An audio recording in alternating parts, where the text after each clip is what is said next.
All right, ladies and gentlemen, here we are. The blade is spinning.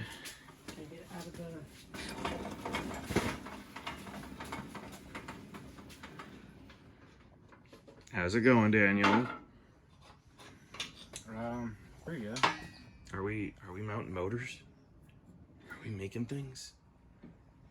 Maybe today. Maybe. 50-50 chance. Maybe. All right. The new mags looks snazzy. We got 2 servos ready. All right. Rustios. The fans wanted it. Here it is. Rustios. All right, ladies and gentlemen, we just unloaded the robot. We're here at the new up-and-coming Rob shop. And we are working on a heavyweight. Hey there, Rob. How are you doing today? I'm doing great. We're gonna hopefully get these welded in place and So good to go. Our task today, these are also made by Rob. These are our battery boxes. And we need to put some weld nuts on the bottom of the frame so we can screw the battery boxes in place. So Rob's setting up for the first 2. We've covered the mag motors so they don't get damaged. And damn! That is a beast. It's a serious welder right there. Okay. DC 400. It might be a little too much, but we'll see. Here we go. So I always do this step after we've done a general assembly. You can see we have the whole new weapon assembly here, and we stuck that in here. And with the main drive motors mounted, all the main weapon stuff mounted, the thing that can kind of float around are the batteries and the internals. So we always use putting in these weld nuts to be the last step, because they float a little bit depending on how twisted and mangled the frame is. And this frame is definitely twisted and mangled. Hopefully some of you can finally see my plan here. The idea with this new setup, because we've had the body get hit so hard that the servo actually shifts out of alignment with the hat, but now the servo is mounted to the hat, so as the body gets smashed, wrinkled, and messed up, the servo should track with the hat and keep the gears nicely meshed. The weapon motor is also going to mount up here too. That's what those 2 holes are for.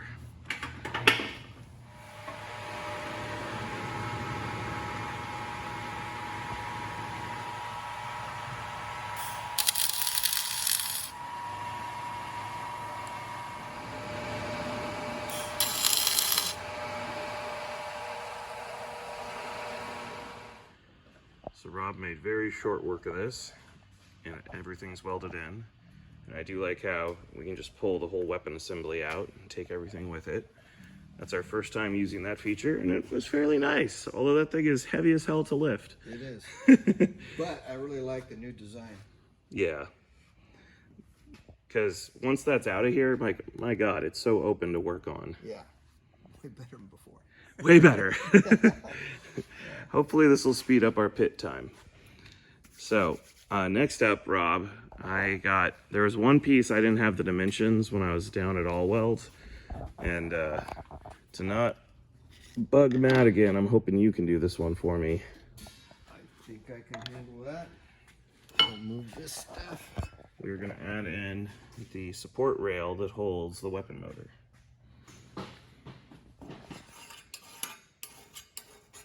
Alright, we have our motor mounting plate in. Rob is prepping and laying up the next one. So how's it feel to be in your own shop now, Rob? Awesome. There's no better feeling than having your own place. So this is a lot of fun. I can't wait to get the rest of my equipment in here. I think we can really do some work. Yeah, your new welding table looks quite sweet. Yeah, thank you. And that is a monster air compressor. It's a good one. Rob's been working on this place. He's been running the airlines to get pneumatics all through the shop. I know he just had 3-phase wired in, so he can bring in his big mill. Got tunage. Unfortunately, I made him turn it off so we didn't get a copyright strike. Yeah, what happened to our music? and forklift. So we're good. What do you think? Is it going to take 3 Battlebots to take on the forklift? Yeah. Yeah. I mean, it's got forks. It's got the ground game. Yeah, well, there's a reason for that forklift. Battlebots is one of them. Much easier to lift than...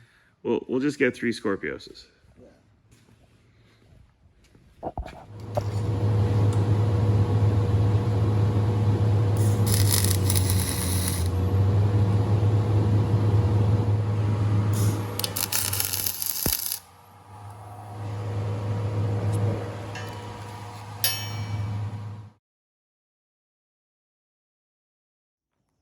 So with Skorpios 4 done and in the car, we turn our attention to Skorpios number 8. Now this is the newest of the frames, but it still has seen quite a bit of damage in battles. Allwell just finished patching all the holes, and we're giving the robot a fresh paint job. Now this is actually layer number 2, and I'm not referring to the old paint. You'll notice the inside is completely black. It's been resealed with truck bed liner. And now we're actually painting everything blue, and the black accents go on last. So typically, you see how it says Skorpios here? We actually put down a sticker that says Skorpios over a completely blue layer, and then we paint just the black section. So this is a little time consuming, but it's how we've always done it. And it looks good, and I like the way it looks. So it'll be nice to have a fresh coat of paint on number 8. I don't think we're going to have enough time to paint number 6. So he's going to come in with his old paint job. But I'm hoping number 8 is going to have our new arm, our new servo setup, and kind of be the headline Skorpios that gets all the pretty photos taken. So definitely have to fix up the paint.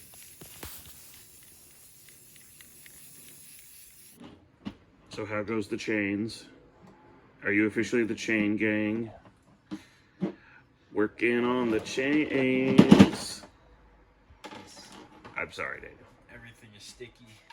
I'm sorry. It took part of my finger. Oh no. Alright, he's officially put blood, sweat, and tears in. I didn't record it, but you know, we were all crying a few minutes ago. How are you doing, Jesse? Also bleeding. Also bleeding. Okay. We're on a roll. We're prepping up the arm. And we're getting ready for paint. Here's the big drying area. It looks good. It's new and shiny. As you can tell, I have a lot of variety in my connectors. I know these are very old school, but they work. All right, which gauge wire do we want? The big ones.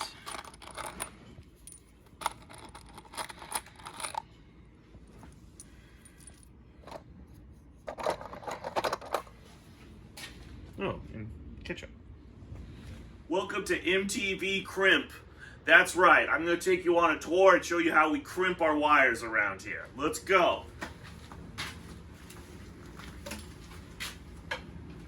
So this is a control box. You know what it needs? It needs crimping. So we're going to take this, you put the wire in here, and you pump it up. Yeah, that's how we crimp here in Oakland. So we're going to set up the first 2 capsule controllers to run our drive system. Now these only need the red and black because we're going to put them in brush mode. Now for most people, the tool they're going to grab is this pair of dikes, which allows them to come in here and just do a snip. And yes, this tool is actually called dikes or wire cutters. I find this a little insufficient, especially when you get to the larger gauge wires. A tool I really love is this guy with the curved teeth. This actually wraps all the way around the wire. And when you use a normal pair of wire cutters, sometimes it just squeezes the wire out. But due to the way this one is caught, there's nowhere for the wire to go, and you get a very clean cut. So if you're gonna do Battlebots, pick up one of these. Because it just makes life easier. So this is a handy dandy wire stripper. Now, normally I love this one. You guys have seen me use this on the blog all the time. Now with these larger cables, it kind of worked. But once again, for big fat cables, I've really started to enjoy this guy. It has a nice sharp blade, gives you a clean cut, and works consistently. This is a special wire stripping tool.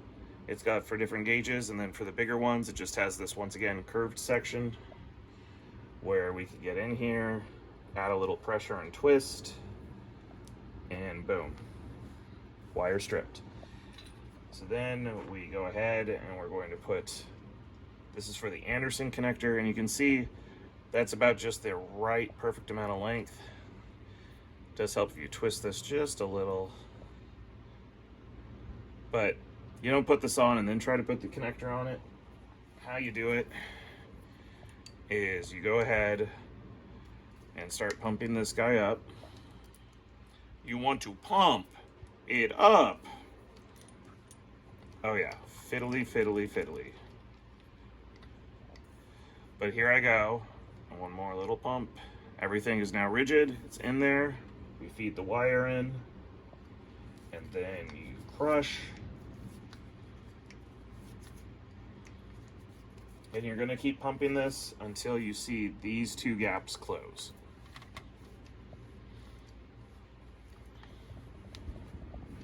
Now, some people might be asking, Zach, you use soldering for all your small robots. Why are you not soldering on Skorpios? Soldering can come apart. Battlebots pull so many amps and there's so much heat. You can actually have the solder melt and your wires separate mid-match. So for all the big wires that are flowing main power, so these are going to be going to the main drive motor and this goes to the main battery, we always crimp all of our connections. So with that crimped, we then just push it in here, make sure we do it on the positive side. And one last thing I like this tool for, just push the spring down so you can get the piece in. It's so easy. Anyone could do it. It's just easy. It's so, okay, there it is. Boom. And we have the first connector done. So Jesse's gonna take over, he's gonna do the next one, and then the next one. Hey there, Builder Blog. So, I have a question. What would you do to win Battlebots Pro League? Would you build the best robot ever? Or would you intercept the best robot ever and take it out of the competition early? Fortunately, Thank you. pleasure doing business with you. Absolutely. It turns out in-game doesn't use the best courier, and he is quite easily bribed. So, You know, money in the drink. what would you do, Builder Blog, if you had your competition's robot? Let me know in the comments.